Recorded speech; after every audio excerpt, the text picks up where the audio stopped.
Dubai से चला हुआ स्टीमर हमारा सोना लेकर कल ठीक 11 बजे वर्सोवा बीच पे पहुंचेगा।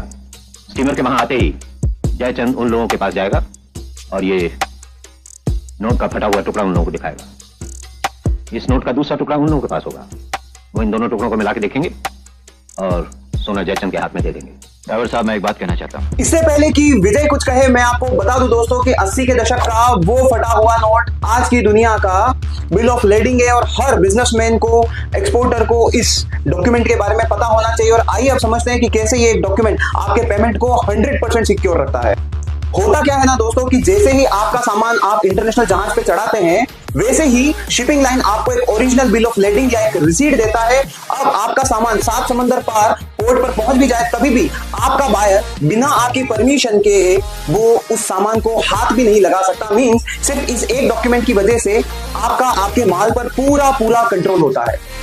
अब ध्यान से समझिएगा, यहां से शुरू होता है बैंकों का प्रोसेस। जैसे ही आपने आपका सामान लोड किया, अब आपको आपके इन ओरिजिनल डॉक्यूमेंट्स को अपने बैंक को देना पड़ेगा और आपका बैंक आपके बायर के बैंक को ये ओरिजिनल डॉक्यूमेंट फॉरवर्ड करेगा और आपका बायर का बैंक आपके बायर से बोलेगा कि जब तक आप हमें पूरा पेमेंट नहीं कर देते, आप हमसे ये ओरिजिनल डॉक्यूमेंट नहीं ले सकते और सामान नहीं छुड़ा सकते।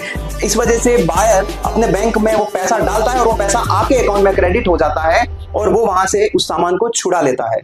अब सीधा नियम, जब तक बैंक में पेमेंट नहीं तब तक बायर को डॉक्यूमेंट नहीं, और जब तक बायर को डॉक्यूमेंट नहीं तब तक पोर्ट से माल नहीं। For more videos please follow my channel Corporate Pandit, क्योंकि मैं एक्सपोर्ट डॉक्यूमेंटेशन सीरीज के पार्ट 6 पे आ चुका हूं। जय हिंद, जय भारत, जय श्री कृष्णा।